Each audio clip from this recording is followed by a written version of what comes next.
I den her video vil jeg vise, hvordan man kan vise og tegne oven på billeder, man har taget med sin iPad.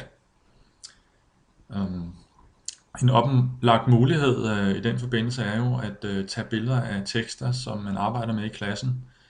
Det kan være et kopiark, kursisterne har fået, eller måske en side fra en lærebog. Tag et billede af det, og så føre det over i den app, jeg har her, der hedder Inkflow. Og i den app kan man så tegne, notere, understrege, markere sammenhæng og andre ting ved at tegne og skrive direkte oven på det billede af den tekst, man har taget. Jeg har taget et billede af en lille avisartikel, og den vil jeg nu prøve at åbne i Inkflow. Jeg åbner Inkflow her. Og så trykker jeg på det lille plus oppe i venstre hjørne for at lave et nyt dokument. Og så trykker jeg på den blanke side her, New Book 8. Så trykker jeg på plusset over i højre side, og så vil jeg importere et billede.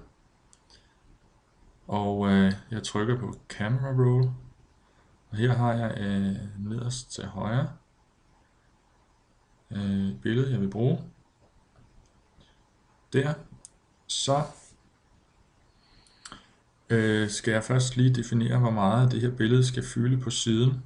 Man kan selvfølgelig vælge, at det fylder hele siden, men man kan måske også vælge, at det fylder knap så meget, fordi så vil der være plads til at notere udenomkring.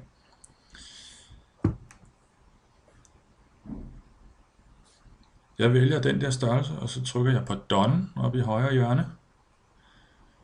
Og igen kan jeg nu ved at forstørre og formindske, som man jo gør på iPad'en ved at sætte 2 fingre på skærmen og skubbe mod hinanden og trække fra hinanden, kan jeg så forstørre billedet her.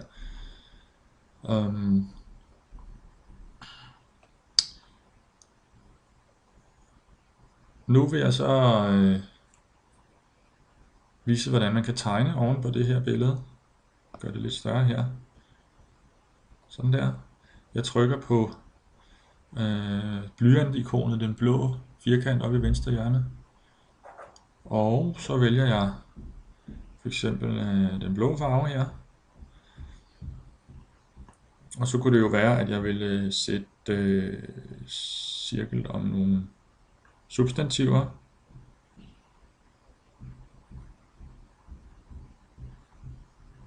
Så kunne det være, at jeg måske ville finde nogle verber og understrege eller sætte cirkel om her. Måske fremgår. Fortsætter. Og så kunne det være, at jeg skulle markere nogle sammenhænge mellem forskellige tekstafsnit. Og så har jeg valgt en grøn farve til at lave sådan en lille pil der. Så der er mange muligheder. Skrift.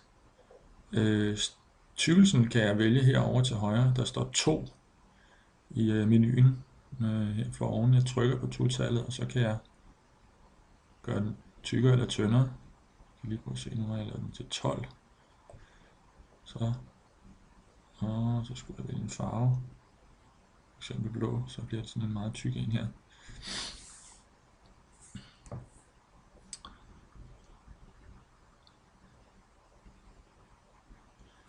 Og nu er det så vigtigt, hvis jeg vil formindske og forstørre, at så skal jeg markere tryk på cirklen oppe i venstre hjørne til højre for penne-ikonet. Jeg trykker på den der, og nu kan jeg igen sætte fingrene og forstørre op og ned, som jeg har lyst til.